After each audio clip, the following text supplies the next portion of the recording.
like, what is life? What is the purpose of life? And I would say that these are age-old problems, like this book was written around 3,000 years ago. And these are problems that people still face today. Right. So that is the purpose of life, is to be able to control your thoughts, right? And not let your mind lead you, but you lead your mind. To even live life, what is the body made for? The body is made for the journey of life, right? So for the journey of life, you need to keep your body healthy as well. So I guess for that, you also need the physical practices.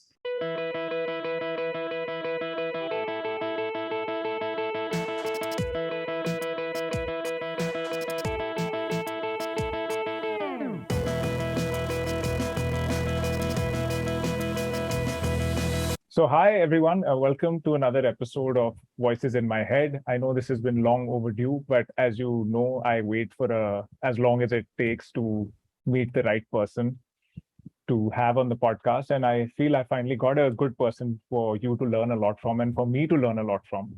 So I have Jay Singhania here today. And I'll just introduce Jay before I start digging into him with lots of questions that I have. So Jay grew up in Delhi. He has graduated from Boston University with a bachelor's degree in business. He is the co-founder of Vigyan Yoga, which is primarily what we want to pick his brain on. Vigyan Yoga is an organization that is aimed at spreading spiritual knowledge in the scientific and logical manner through books, classes, and spiritual retreats. Other background of Jay is that he's also worked in financial services like Grant Thornton. He's the head of projects in Ester Industries Ltd. And he's played other business roles with his family business. The more fun stuff is that he likes to play the piano. He performs magic. Maybe we can ask him to do something which the people watching can see something interesting, because I personally love magic. I've loved it as a child. And he also scuba dives. And something that I didn't know at all was that he has a private pilot's, you have a pilot's license. Yeah. So Jay, welcome to the podcast.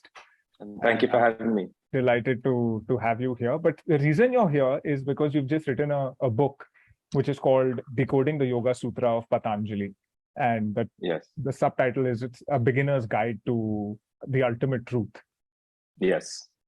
So what, everyone wants to know, and especially me, is that how does a nice Marwadi boy like you, who you're expecting to work in the father's office and run that business from a prominent Delhi business family, starting to get into this and start teaching people yoga, and then you've written a whole book about it?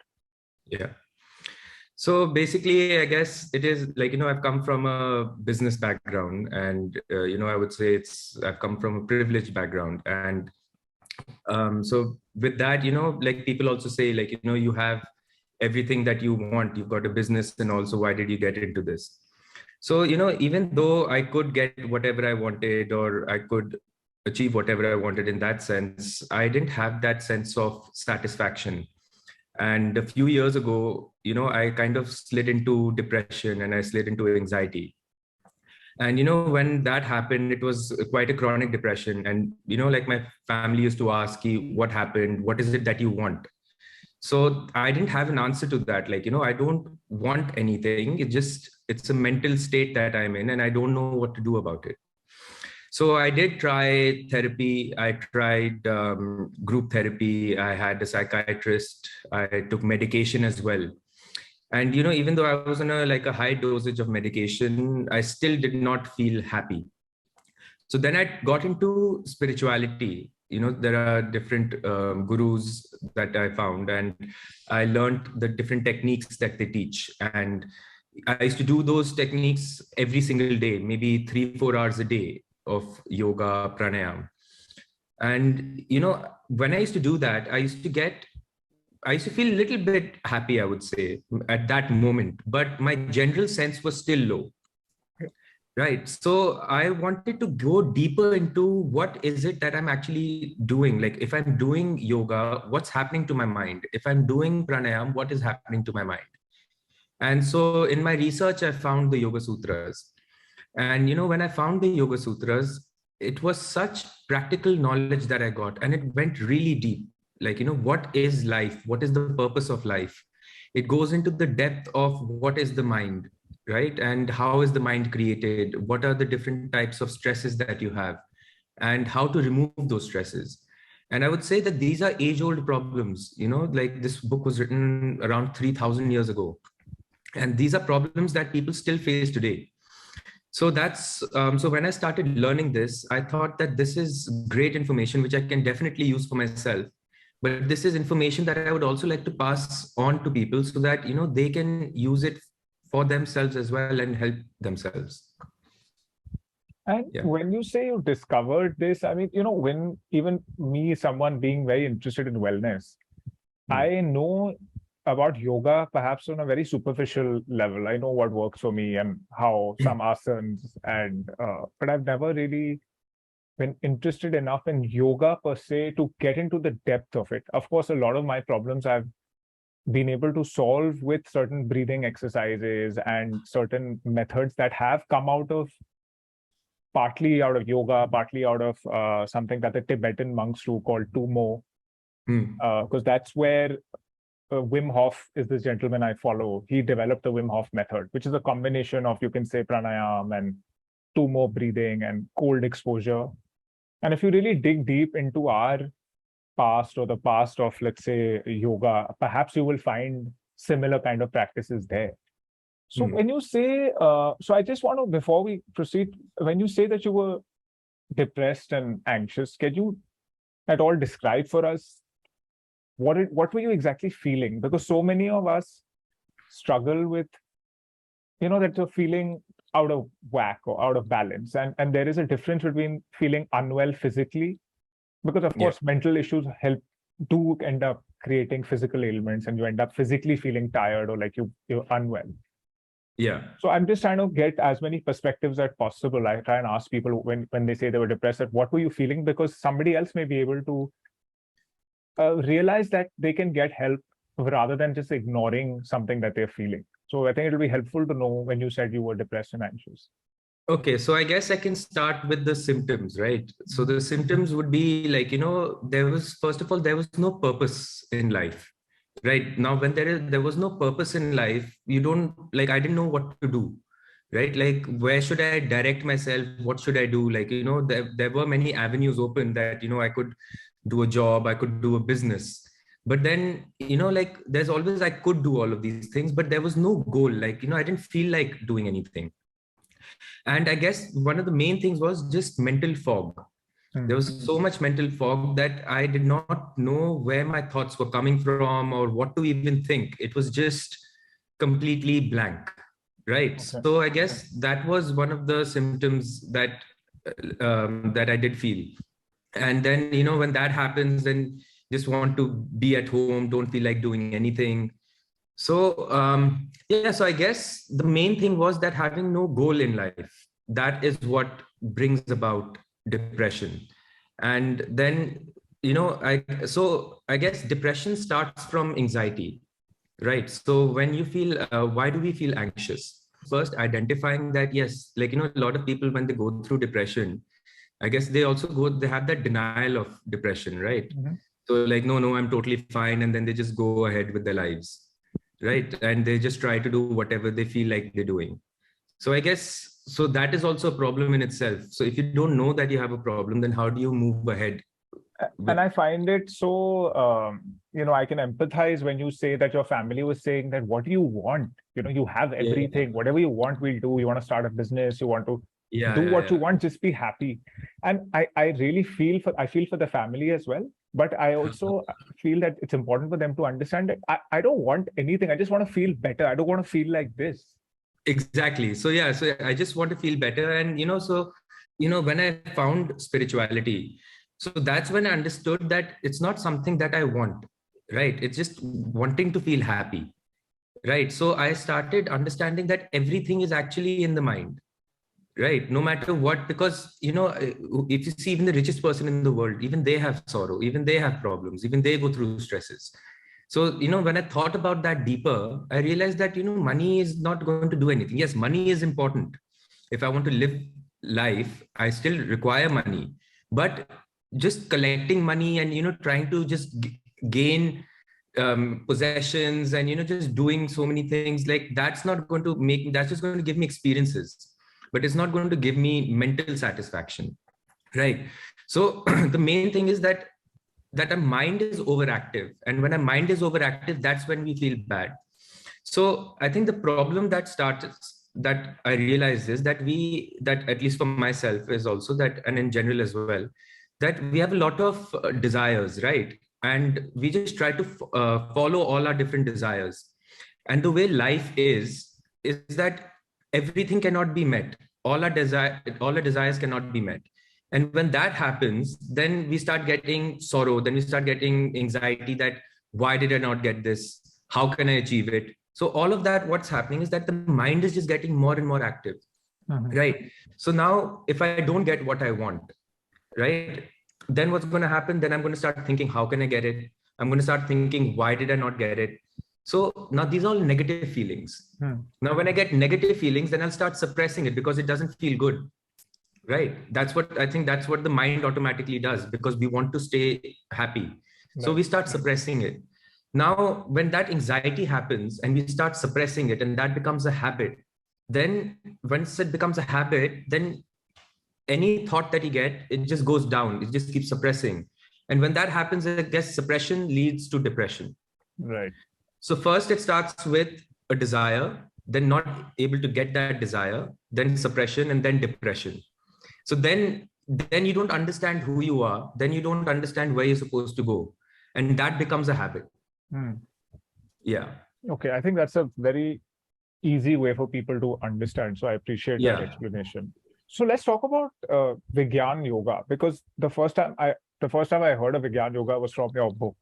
Yeah. So we've all heard of yoga, right? I don't think there's any human being on the earth today who hasn't heard of yoga. But what is Vigyan Yoga, and how is it different from what a common man like me knows yoga to be? See, I guess what today yoga has become is just mostly for physical health, right? That's what primarily it's become. And now you've got so many different branches of yoga that have come up. But those are just, I guess, a lot of them, I would say, are just marketing techniques that, we've got a new different type of yoga. But if you look at yoga in the actual form, yoga is to do with the mind. Right. So like in the Yoga Sutras, I guess Yoga Sutras is the first book written primarily or exclusively on yoga. Right. And there the definition of yoga, as Patanjali says, is yogaschit vritti nirodha. So where he's defining what yoga is. So he's saying that when you stop the thoughts of your mind, that is yoga. So basically all of us, what we do is that we identify ourselves as our mind, right? That if I ask you who you are, right, you'll probably give your experiences that I'm so-and-so, I'm born over here, I studied over here, now this is my job, right? And then this is a story that we create, right? And whatever story we create, this is what we think life is. So this is what Patanjali is saying, is that the common man, he creates a story for himself, and then his desires pop out from this story, and this is how the normal person lives life. But if you look at internally, what is it that who we really are, right? So what Patanjali says is that we have our soul or our consciousness, right? So like if we get a thought in our mind, who's the one who's looking at that thought? It's the consciousness that's looking at the thought. You can even call it our focus or our awareness, right? So once we remove that story, once we remove all these different thoughts that we've created, and once we go into that pure consciousness, and only that pure consciousness remains, that is the state of yoga, right? Now, to reach that state of yoga, so that is the mental exercise. But then you also have to, meditate. To meditate, you have to sit in long hours in a certain position. For that also, you have to have a healthy body, right? To even live life, what is the body made for? The body is made for the journey of life, right? So for the journey of life, you need to keep your body healthy as well. So I guess for that, you also need the physical practices. So what we are trying to explain to everyone with Vigyan Yoga is the true meaning of yoga and how you can reach that state of yoga. So with that, back in the day, there were so many rishis who've written so many books about spirituality. We've got the Yoga Sutras, we've got the Sankhya Karika, we've got the Upanishads. So we want to explain to people the philosophy that is written in these books, right? We want to give them the true nature of what spirituality is. So we want to teach that as well. We want to teach in the physical form of yoga. We want to teach what is the real nature of meditation, how to meditate. Okay. And so we want to do that through books. We want to do that through retreats. So if you come for our retreats, we'll be teaching you the philosophy. We'll be teaching you the meditation techniques. We'll be teaching you the yoga techniques as well. So that once you're done with the retreats, you know how to incorporate those in your life every single day. You're stopping your thoughts, and that sounds very, I think for most people, including myself, I think it's something extremely challenging. Even to do it for a few seconds, forget about doing it for a extended duration. Right. And I can totally appreciate the fact that if you're able to do that for a long duration, that yes, you have achieved that state of yoga or that oneness, or there's so many ways to describe what people call that now, right? Meditation, mindfulness, or even perhaps being, moving on to a higher frequency, higher level. So many ways that people say that. But so how does one do that? How do we make a beginning at all? Especially someone like me who's an overthinker, who's over planner, who's constantly just flooding myself with thoughts. Yeah, so you're right in saying that stopping the thoughts is very difficult, and it's not only for a beginner, I would say for an advanced person as well, right? So, so I guess the problem is that we all get uncontrolled thoughts, right? So when I say stopping the thoughts, it's only during meditation and that's the ultimate purpose of life. So once you've reached that part where you're able to stop your thoughts, that's the ultimate purpose of life. That's where your Buddha or your Kabir was. Right. So we are teaching the techniques on how to get there. So what's the purpose of stopping the thoughts, right? So right now we have uncontrolled thoughts. And because we have uncontrolled thoughts, we don't know which direction to go towards, right? So the point is to be able to control our thoughts. Now, when you stop your thoughts, it's not like you're stopping your thoughts in your everyday life. If I'm talking to you, I still need thoughts to talk to you. If I'm eating, I still need thoughts to be able to eat, or to walk somewhere, to go somewhere. I still need thoughts. But the point is that I should have controlled thoughts. So when I'm able to stop my thoughts consciously, so what am I actually doing? I'm increasing my awareness. So when I stop my thoughts consciously, then in my everyday life, I'm going to have controlled thoughts. Right. So that is the purpose of life, is to be able to control your thoughts, right? And not let your mind lead you, but you lead your mind. Right. Yes. So I guess that is the answer to that question. So what can we do today to start making a change? Anybody watching, or even myself, what is the first step that you'd recommend, even if it is meditation also? So what is the right way to meditate? Okay, let's ask that question. Okay. So I guess we should first understand is that we are actually different from our mind, right? Because if I'm getting a thought, I'm the one who's looking at that thought, right? Like if I ask you a question that, like, the way you are right now, right? Who are you right now? And then if I ask you, who were you 20 years ago? The way your mind was completely different 20 years ago to it is now, right? Yeah. But at that moment in time, you would say, yes, this is me. But at this moment in time, you say, this is me, right? So what has changed? Has your mind changed? Have you changed? Or has your perception changed? Right, your perception changed, right? But you are still you, right? Because now that you look back, you can just say, okay, this was what my mind was then. This is what my mind was now, right? But you see that you are different. So you can then basically understand that you are different from your mind, right? So now let's look at today. Today, what's happening is that I'm getting so many different types of thoughts. If I'm trying to work somewhere, right? Let's say I'm in my office. I'm trying to focus on my work. Then I get a different type of thought. Then I start going in somewhere else, right? Into my thoughts. So I'm never doing exactly what I'm supposed to do, because I'm getting all these different thoughts. Like, even if I'm talking to you right now, right? Your mind might be running, and you also might be thinking different things, because the problem is that our mind keeps throwing things at us. Right. So what we have to first understand is that we are different from the mind. So the problem is that the mind throws things at us, but the focus is the thing that goes from one place to another, right? So we have to exercise our focus. That is the goal of meditation. So with meditation, what we do is that we take an object, Okay, so let's say that I start with a gross object. A gross object is something in the physical world. Okay. So I can start with, like, let's say a candle. Okay, I put a candle in front of me at eye height. I sit in a meditative posture, and then I just look at that candle.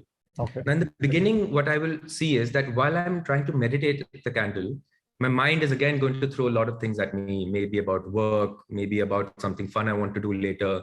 Maybe I've made some plans with my friends. So my mind is always going to throw things at me. But what I have to do is that realize that, okay, my mind has gone somewhere else, focus back on the candle. Okay. So in the beginning, you'll see that the focus will be going here and there a lot. Okay. But then slowly, every single day, you have to practice every single day. Right. And then you have to make sure that your focus is always on the candle. Okay. And then with everyday practice, you will see that your focus is going to increase little by little.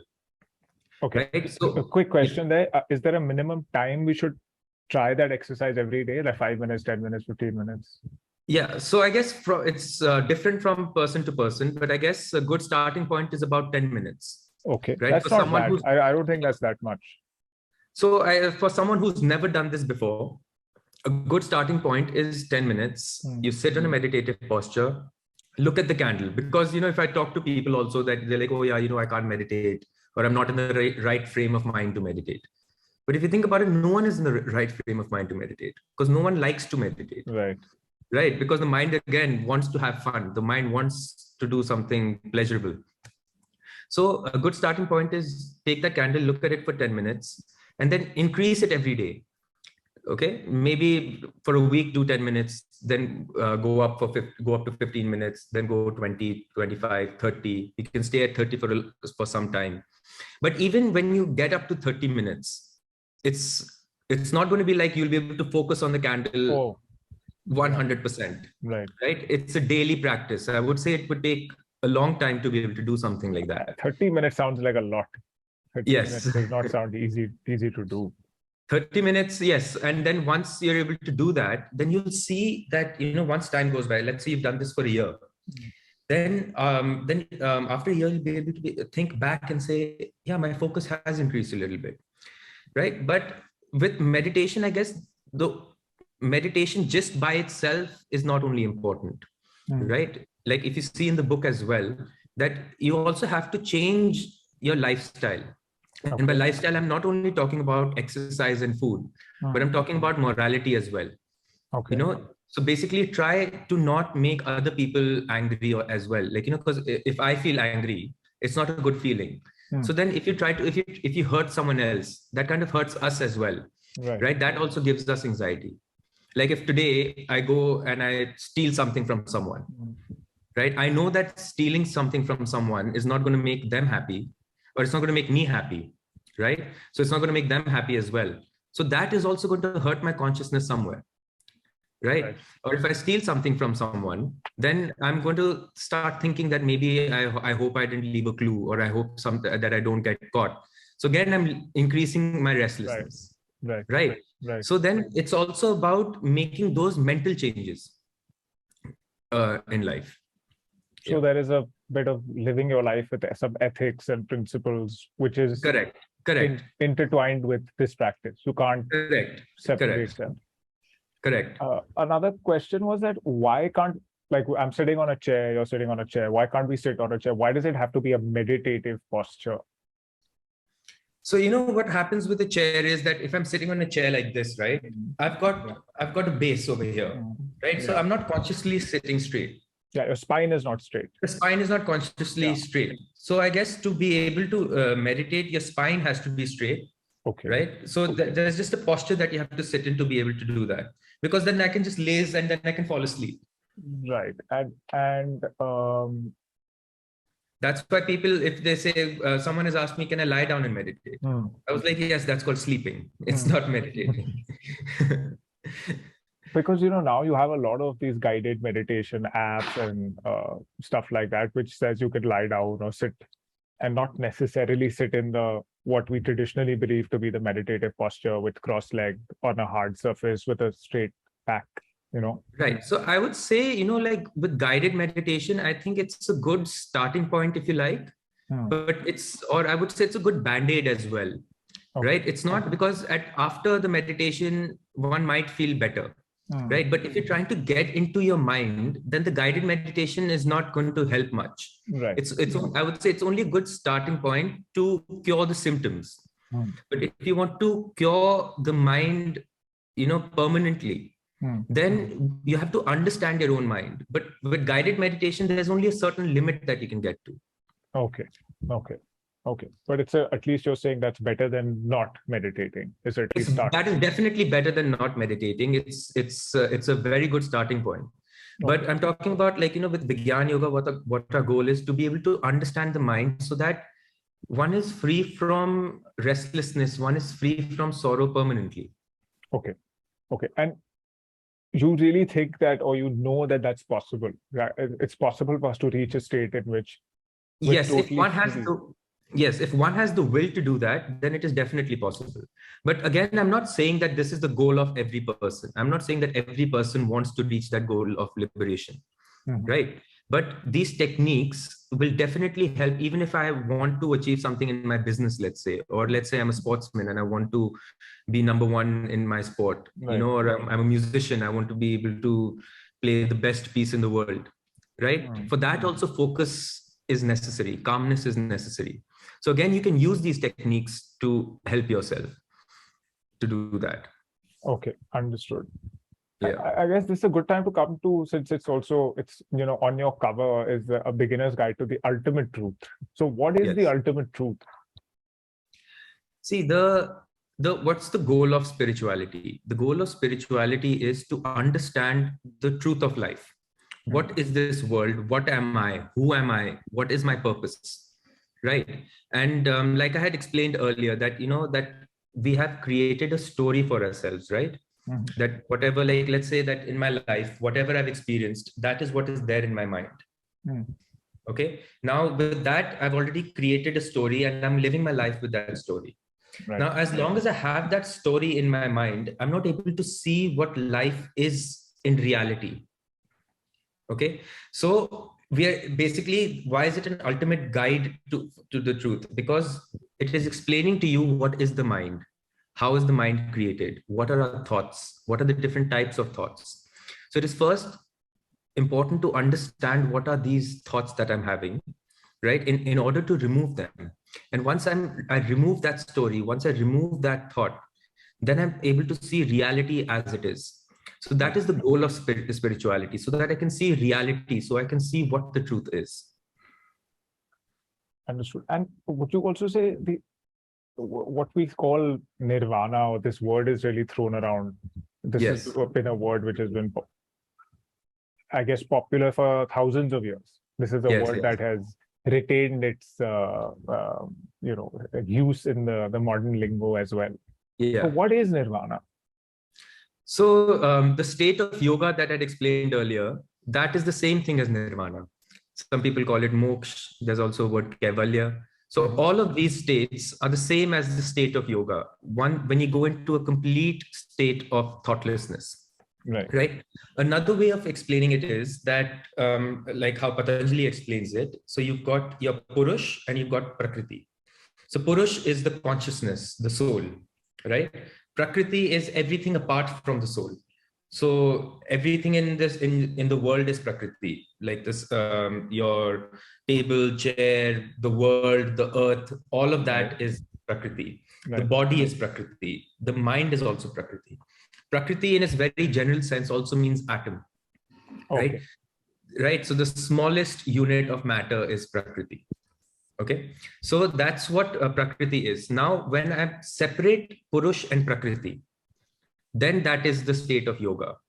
In a normal state, when in a state full of desires, I would say, Purush is entangled with Prakriti. Okay, and that entanglement is what keeps us. Yoga Sutras talks about the process of rebirth as well. Okay. So what's basically keeping us in this world? It is our desires that is keeping us in this world. It is our desires that is entangling us with Prakriti. And once we remove these desires, so then we have completely removed ourselves from Prakriti, and that is the state of nirvana. That's when there is no rebirth.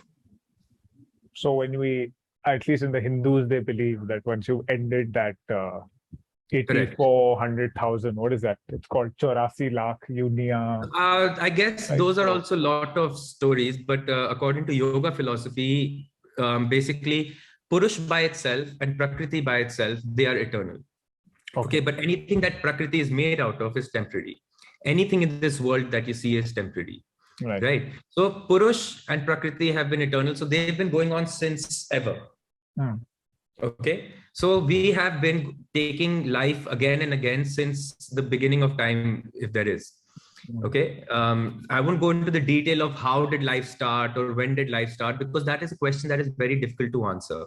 But the point is that we are in this world right now. Yeah. Right. And we are in this world and we are going through sorrow. And if we don't do anything about it, this cycle will continue. So there's a lot in this about, so someone who reads your book and who starts following your work and, starts kind of delving deeper into Vigyan Yoga is going to get a lot of ways to deal and improve themselves and their mental health.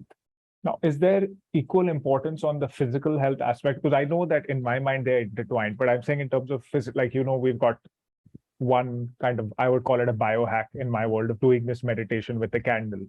I think it's a very easy way, and I'm going to try starting that myself, start incorporating something like that in my life, in my time. But what about some actual physical practices or some sort of physical exercises which you found useful for yourself? So I follow a form of yoga called the Hatha yoga, right? So I guess the whole point is to keep the body fit for life and to be able to sit longer in meditation. Okay. Right. If the body is stiff, it kind of shows that your mind is also stiff. Right. Right. So once you have basically the point is to make your body strong and flexible. So if you follow some form of Hatha yoga, so you can do Surya Namaskar every day. Right. So the way I'll tell you about my yogic practices, I do Surya Namaskar every day. Right. With Surya Namaskar, it's good for flexibility and it's good for strength as well. Right. Then after Surya Namaskar, it's a good workout. It's tiring. Yes, it is a whole workout in itself. Now, Surya Namaskar, if you see, it's always forward bending and backward bending exercise as well. So after Surya Namaskar, it's also good to do some side bending. So there's an asana called Trikonasana, where you spread your legs apart. Right. You keep your hands like this, and then bend sideways and try to touch your toes. Okay. Right. And how many Surya Namaskars are you doing, or how many do you think people should incorporate? So it should be the So once you start the Surya Namaskars, I guess if you're a complete beginner, start with maybe 5. Okay. Right. Then if for every day, I guess 10 Surya Namaskars for every day is enough. If you want to do a little bit more high intensive workout, then you can go more. But for myself, because I've heard of this 108, you're supposed to do 108 to complete the, in 108 in 30 minutes is what I've heard. It depends on the goal of the person, but for just general flexibility and strength, I don't do 108. I just do 10 Surya Namaskars because, and then after 10 Surya Namaskars, I just do a few exercises so that my back is flexible. Right. Because in meditation, it's important that, the back is straight. Right. And you're able to sit longer. So I meditate about 30 to 35 minutes every day. So in the beginning, when I started, it used to be difficult for me to even sit 15 minutes. Sure. Right. Yeah, you stiffen up, your legs start hurting. Stiffen up, then start slouching or go towards the side, and then I start feeling uncomfortable, then I'll be moving a lot. Right. But if the body is moving, that means the mind is restless. Right. So that's why it's also important while meditating that you don't move at all. But tell me, when you've got, let's say you're cross-legged, left over right, after a while you want to switch the legs to right over left. I mean, is that, I know that it's not ideal, but initially that was something I can imagine I'll have a problem with. I'll want to adjust my position. Correct. I guess in the beginning, that will be the case. So once, let's say if you start meditating, let's say after 10, 15 minutes, your legs start hurting or, your leg goes to sleep or something. Sure. Try to bear it as much as you can. Okay. Without moving. Now, if you've gone to a point where it is really hurting and you cannot do it, then maybe move your position a little bit. If you want to change your leg. If you're, I can bear it, but your focus is gone. It's all on that, oh, I'm uncomfortable, I want to change my position, or there's, That's something, bear it as much as you can, because if you don't do that, then whenever that happens, your mind will always tell you, oh, this is hurting. Okay, So, that's a good tip. I think that's a good tip. So I've got two solid kind of biohacks from you. One is right. this that use the candle as a benchmark. Right. So that's why you bear it a little bit, so that, because let's say I bear it a little bit right now, then tomorrow I'll bear a little bit more. So then the strength will increase. That's only then. Otherwise, if I do that every day, that it just starts hurting and I change, then every day after 10 minutes, I will change my position, right? Okay. Okay. So, so just last few questions which just came to mind.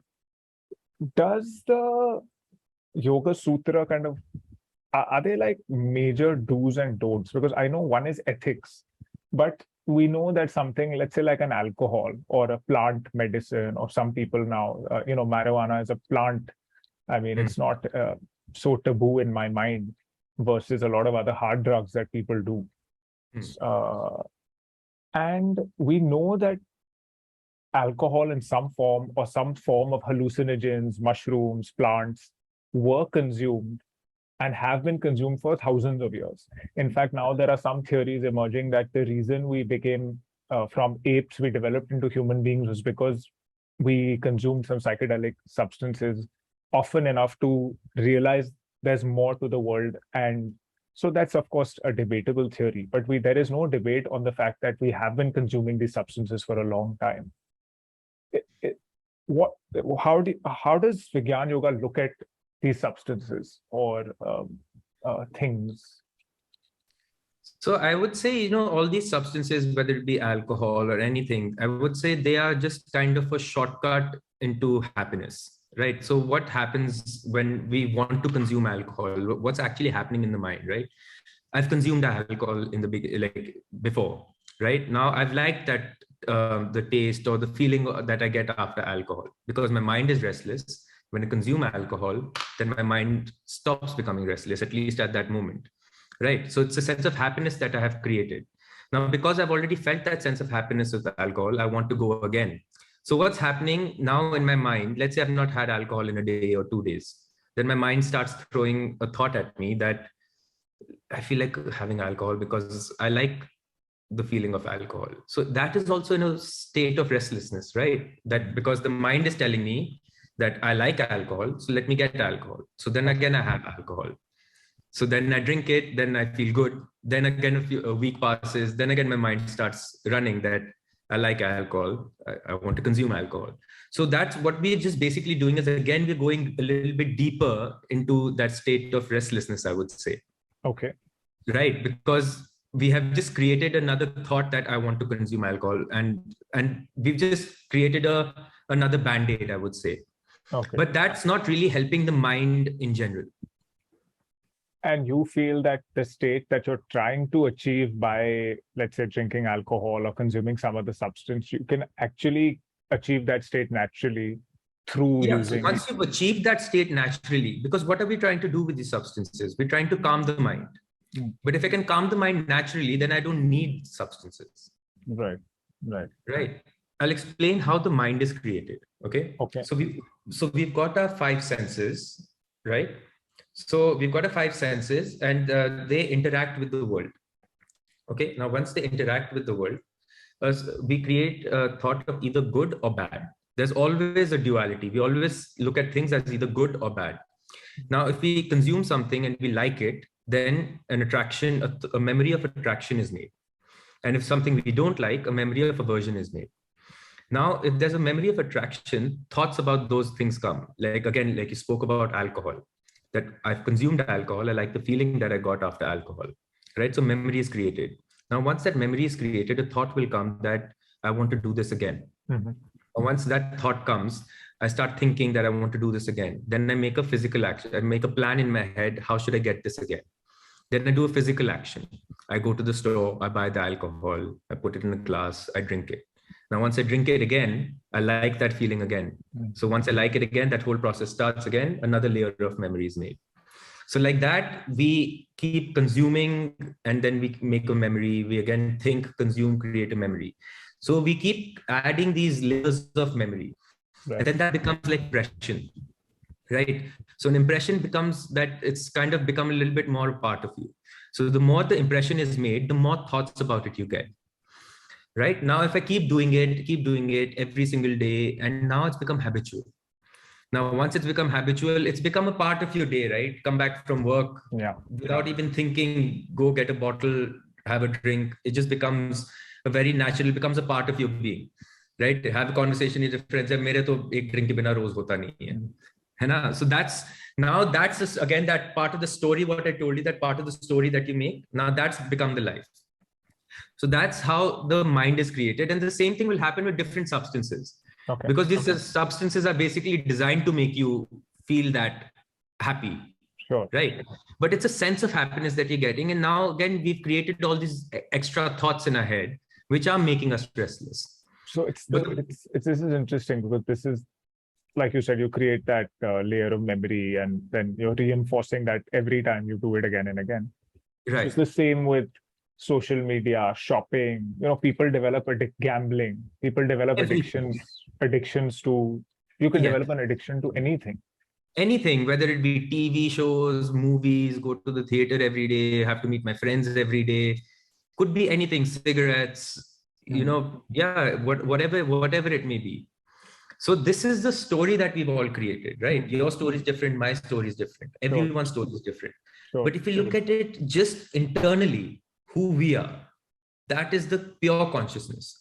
Now, if you remove your complete story that you've created, if I remove my complete story that I've created, right, then we all are exactly the same. Right?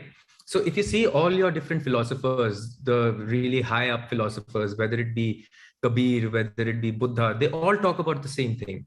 They all talk about morality. They all talk about life, about not hurting anyone.